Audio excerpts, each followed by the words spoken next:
आता काय झालेलं आहे की महाराष्ट्राची जी हद्द आहे त्या हद्दामध्ये गुजरातची जी बाउंड्री आहे त्यांनी घुसखोरी केल्याचं समोर आलेलं आहे. तर घुसखोरी कशी केलेली आहे की महाराष्ट्रातील वेवजी आणि गुजरातमधील सोलखमसुंबा या गावादरम्यान या दोन्ही राज्यात सीमेवर एक त्रिकोणी आकाराचा भूखंड आहे. त्रिकोणी आकाराचा भूखंड आहे त्याच्यामध्ये त्यांनी काय केलंय, वेवजी हे पालघर जिल्ह्यामध्ये जे गाव आहे हे वेवजी पालघर जिल्ह्याच्या तलासरी तालुक्यातील गुजरातच्या सीमेवरील गाव असून तेथे गुजरातमधील सोलखुंबा ग्रामपंचायतीचे खांब बसवलेले आहे. म्हणजे हा जो बाउंड्री डिस्प्यूट म्हणता येईल, हा बाउंड्री डिस्प्यूट महाराष्ट्र आणि ह्याच्यामध्ये चालू आहे, गुजरातमध्ये चालू आहे.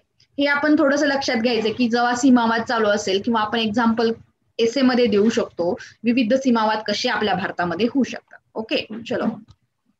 ह्याचं मेन रिझन काय सांगितलेलं आहे, हा जो सीमावाद आहे ह्याचं मेन रिझन औद्योगिक महत्व जे आहे, गुजरातमधील उंबरगाव हे रेल्वे स्थानक हे महत्वाचे ठरू लागले आहे.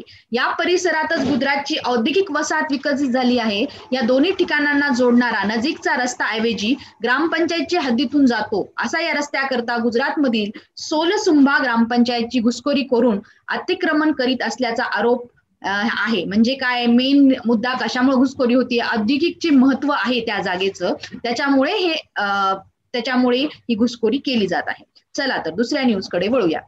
पहिला जो चित्रपट प्रकाशित केला होता तो फ्रान्सचे जे ल्युमियर बंधूंनी पॅरिसमध्ये एक प्रचंड लोकप्रिय झालेल्या कॅफेमधून केलेला होता.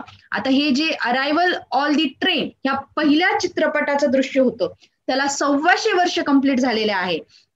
हा क्वेश्चन एमपीसीच्या दृष्टिकोनातून महत्वपूर्ण ठरतो की फ्रान्सच्या ल्युमियर बंधूंनी म्हणजे कुणी हा पहिला चित्रपट प्रदर्शनात चालू केलं बाबा, की ल्युमियर बंधू जे फ्रान्सचे राहणारे होते त्यांनी चालू केलेलं आहे, हे लक्षात ठेवायचंय. आणि आज त्याला 125 वर्ष पूर्ण झालेले आहेत. त्यांनी चलचित्रांची लोकप्रियता पाहून 1896 मध्ये अरायव्हल ऑफ द ट्रेन हा 1.5 मिनिटाचा मुक्कपट चित्रित केला होता.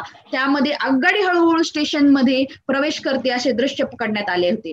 आणि कॅमेऱ्याच्या भाषेत बोलायचे झाले तर आगगाडी क्लोजअप मधून पुढे सरकताना दिसते. हा खेळबारांना पहिल्या प्रेक्षकांना गाडी क्लोजअप मध्ये येऊन लागताच ती अंगावर येऊ लागली म्हणून प्रेक्षक खुर्ची बाहेर कॅफे बाहेर पळाले होते. म्हणजे आज 125 वर्ष होऊन गेली आहे की ल्युमियर बंधूंनी जो चित्रपट ठेवा आपल्याला दिलेला आहे याचं जतन जे आहे पुण्यातील राष्ट्रीय चित्रपट संग्रहालयामध्ये देखील केलेलं आहे.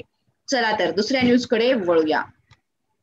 आता प्रदूषण हा जो टॉपिक आहे तो रिसेंटचा सगळ्यात जास्त चर्चेमधील टॉपिक आहे. आता हे प्रदूषणाचे जे दुष्परिणाम आहेत ते वनस्पतीवर कसे कसे होऊ शकतात, ते मानव जातीवरच नाही तर वनस्पतीवर देखील कसे कसे होऊ शकतात ह्याचा आर्टिकल खूप सुंदर लिहिलेला आहे. की जे हरितद्रव्य असतं, हरितद्रव्याचा पीएच तसेच जे सल्फर जे हरितद्रव्याचा जो पीएच आहे तो कशामुळे प्रदूषणामध्ये कसा कसा बदलला जातो, तसेच प्रदूषणाचे विपरीत परिणाम पानावर किंवा वेलीवर कसे कसे होतात आणि विविध जी प्रदूषित आहेत सल्फर डायऑक्साईड झालं, नायट्रोजन डायऑक्साईड झालं, याचा परिणाम वृक्षांवर कसा होत आहे याचं या आर्टिकल मध्ये सुंदर असं वर्णन केले आहे. चला तर बघूया. हवेतील प्रदूषकाचे दुष्परिणाम चर्चा करत असताना मानवी आरोग्यावर तर दुष्परिणाम होतातच, प्लस प्रदूषण नियंत्रणाखाली विविध उपायाचा वापर केला जातो. आपण बघितलं जातं की परिसंस्था ही मुळातच अतिशय सक्षम आणि सहनशील असतात, त्यामुळे त्याच्या घटकावर विशेषतः वनस्पती वेलीवर देखील त्याचा दुष्परिणाम होतो. प्राण्यांच्या तुलनेत वनस्पती सातत्याने विविध प्रकारच्या घातक प्रदूषणाच्या थेट संपर्कात असतात. औद्योगिक वसाहती किंवा अतिशय वर्दळीच्या रस्त्याच्या कडे देखील प्रदूषकांना सामोरे जात असतात. आता जे हवेतील वायू आहेत इथे लक्षात द्या की सल्फर जे आहे आणि नायट्रोजन ऑक्साईड याचप्रमाणे कार्बन मोनॉक्साईड यांच्या हवेतील तरंगणारे जे सूक्ष्म धुलीकण असतात, ही प्रदूषके झाडाच्या पानावर असलेल्या असंख्य सूक्ष्म छिद्रातून पानाच्या अंतर्गत शिरतात आणि शेवटी पेशीमध्ये प्रवेश करतात. यामुळे काय होतं की प्रकाश संश्लेषण तसेच श्वसन, ऊर्जा निर्मिती अशा विविध ज्या प्रक्रिया आहेत या पनरंध्राची उघडझाप करण्याच्या ज्या प्रक्रिया अशा विविध चयापचयाच्या क्रियांवर याचा विपरीत परिणाम होतो. हा देखील प्रदूषणाचा एक वेगळा अँगल आपल्या समोर येतो. परंतु या पेशीमध्ये या प्रदूषक रेणूंना प्रतिसाद देऊन विविध रासायनिक प्रक्रियाद्वारे आपल्या अंतर्गत पर्यावरणात अनुकूल असे बदल घडून आणण्याची नैसर्गिक क्षमता असते.